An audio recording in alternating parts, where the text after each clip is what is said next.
Hello friends, welcome to my channel lats and lats special. അപ്പോൾ ഞാൻ വന്നിരിക്കുന്നത് നമ്മളുടെ ഗുരുവായൂർ അമ്പലത്തിൽ ഇപ്പോൾ ഉത്സവം നടക്കുകയാണല്ലോ. അപ്പോൾ അതിൻ്റെ ഒരു വ്ളോഗായിട്ടാണ് കേട്ടോ. അപ്പോൾ ഉത്സവം പ്രമാണിച്ച് നമുക്കിവിടെ ഫ്ലവർ ഷോ ഒക്കെ ഉണ്ട് മഞ്ജുളാലിൻ്റെ സൈഡിലായിട്ട്.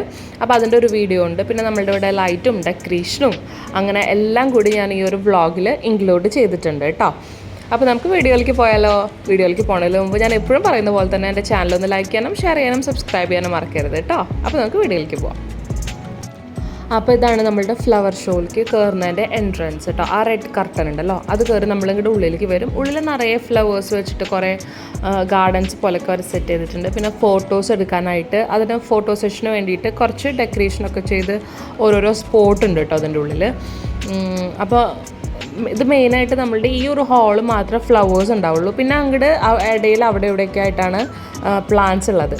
പിന്നെ നമ്മൾ അകത്തേക്ക് കയറും തോറും നമ്മളൊരു എക്സിബിഷനൊക്കെ പോവില്ലേ, അങ്ങനെ ഒരുപാട് സ്റ്റോൾസ് ഒന്നുമല്ല, ചെറിയൊരു എക്സിബിഷൻ ഹാൾ എങ്ങനെയാണോ സെറ്റ് ചെയ്യുക അതുപോലെയാണ്. പിന്നെ അതിൻ്റെ പുറമേ ആയിട്ട് കുട്ടികൾക്കുള്ള റൈഡും പിന്നെ ഗാനമേള അങ്ങനത്തെ പ്രോഗ്രാംസൊക്കെ ആയിട്ട് അങ്ങനത്തെ ഒരു ചെറിയൊരു ഇതാണ് കേട്ടോ നമ്മളുടെ ഫ്ലവർ ഷോ എന്ന് പറയണത്. ലാസ്റ്റ് ടൈം ആയിരുന്നെങ്കിൽ അക്വേറിയം ഒക്കെ ഉണ്ടായിരുന്നു, അരാപ്പൈമ അങ്ങനത്തെ വലിയ വലിയ ഫിഷുകളും അങ്ങനെ എല്ലാം ഉണ്ടായിരുന്നു. ഇത്തവണ അക്വേറിയം ഒന്നുമില്ല. പിന്നെ ലാസ്റ്റ് ടൈം കോയിൻ കളക്ഷൻസും അങ്ങനെ ഒരുപാട് വെച്ചിട്ടുണ്ടായിരുന്നു. ഇത്തവണ ഇതൊക്കെ കഴിഞ്ഞ് കുറച്ച് നമ്മൾ ഈ ഫ്ലവർ ഷോ കഴിഞ്ഞ് അകത്തേക്ക് കയറി കഴിഞ്ഞാൽ ഇതുപോലത്തെ സ്റ്റോൾസ് തന്നെയുള്ളൂ കേട്ടോ, അല്ലാണ്ട് ഒരുപാട് കാണാനൊന്നും ഉണ്ടായിരുന്നില്ല. പിന്നെ 50 റുപ്പീസാണ് ടിക്കറ്റ് പ്രൈസ് വരുന്നത്.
ഫ്ലവർ ഷോ അത്രയേ ഉള്ളൂ കേട്ടോ. ഇനി നമുക്ക് തെക്കേ നട മുതൽ നമുക്ക് സ്റ്റാർട്ട് ചെയ്യാം കേട്ടോ നമ്മുടെ എട്ടാം വിളക്കിൻ്റെ ഡെക്കറേഷനും കാര്യങ്ങളൊക്കെ.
അപ്പോൾ ദാ ഇനി നമ്മൾ തെക്കേ അമ്പലനടയുടെ അകത്തേക്ക് കയറിയിട്ട് കാണാൻ പോവാണ് കേട്ടോ ഡെക്കറേഷൻസൊക്കെ. അവിടെ ഒരുപാട് പ്രോഗ്രാംസൊക്കെ നടക്കുന്നുണ്ട്.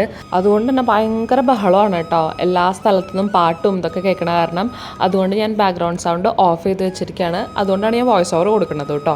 അല്ലെങ്കിൽ ഒന്നും കേൾക്കൂല, ഭയങ്കര സൗണ്ടും ആയിരിക്കും. നമ്മൾ ഇത്രയും നേരം കണ്ടതുണ്ടല്ലോ തെക്കേ നടയുടെ സ്റ്റാർട്ടിങ് തൊട്ട്, അതായത് ഔട്ടർ റിംഗ് റോഡ് തൊട്ടിട്ടുള്ള ഷോപ്സും ഹോട്ടൽസൊക്കെ അവരുടെ ഫ്രണ്ടിൽ ഡെക്കറേറ്റ് ചെയ്ത് വെച്ചിട്ടുള്ളതാണ് കേട്ടോ. ഇനി നമ്മൾ കാണാൻ പോകുന്നത് അമ്പലത്തിൻ്റെ തെക്കേ നടയുണ്ടല്ലോ, അതാണ്. ഇനി ഞങ്ങളുടെ ഉള്ളിലേക്ക് അമ്പലത്തിൻ്റെ തെക്കേ നട അതുപോലെ തന്നെ കിഴക്കേ നടയൊക്കെ നമുക്ക് കാണാം കേട്ടോ. ഒരുപാട് നല്ല അടിപൊളി ഡെക്കറേഷൻസ് കാണാം. പിന്നെ ഇത് തെക്കേ നടയാണ് ഇപ്പം ഞാൻ കാണിക്കുന്നത്. ഇത് ഒറിജിനൽ ആനയുടെ പോലെ തന്നെ ഉണ്ട് കേട്ടോ, നല്ല അടിപൊളിയായിട്ടുണ്ട്. അപ്പോൾ അതിൻ്റെ ഫ്രണ്ടിൽ നിന്ന് ഒരുപാട് പേര് ഫോട്ടോസും വീഡിയോസൊക്കെ എടുക്കുന്നുണ്ട്. ശരിക്കും ആനയുടെ കണ്ണൊക്കെ മൂവ് ചെയ്യുന്നുണ്ടായിരുന്നു, അത്രയ്ക്ക് പെർഫെക്റ്റായിട്ട് ചെയ്തിട്ടുണ്ട് കേട്ടോ അവർ.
അപ്പോൾ ഇതാ നമ്മൾ കിഴക്കേ നടയിലാണ് കേട്ടോ ഇപ്പോൾ ഉള്ളത്. അതാണ് നമ്മുടെ കൊടിമരം. കൊടിമരത്തിൽ ഇപ്പോൾ കൊടി കയറിയിട്ടുണ്ട് കേട്ടോ. ആനയോട്ടത്തിൻ്റെ അന്ന് രാത്രിയാണ് കൊടി കയറുക. ഒരു 8-8:30 ഒരു ടൈം നോക്കിയിട്ട് ആ ഒരു ടൈമിലാണ് മിക്കതും ഉണ്ടാവുക. ഇനി ആറാട്ടിൻ്റെ അന്ന് വൈകുന്നേരമാണ് കൊടി ഇറങ്ങുക. അപ്പോൾ അതോടുകൂടി നമ്മുടെ ഉത്സവം കഴിയും കേട്ടോ. 10 ദിവസത്തെ ഉത്സവമാണ്.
ദേവി തന്റെ മുന്നിൽ കണ്ട അസുരനെ ചവിട്ടി ഭസ്മമാക്കി സംഹാര താണ്ഡവമാടുന്നു.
അപ്പോൾ ഈ വീഡിയോ എല്ലാവർക്കും ഇഷ്ടമായിട്ടുണ്ടാവുമെന്ന് വിചാരിക്കുന്നു. ഇഷ്ടമാണെങ്കിൽ പ്ലീസ് എൻ്റെ ചാനൽ ഒന്ന് ലൈക്ക് ചെയ്യുക, ഷെയർ ചെയ്യുക, സബ്സ്ക്രൈബ് ചെയ്യുക. Thanks for watching.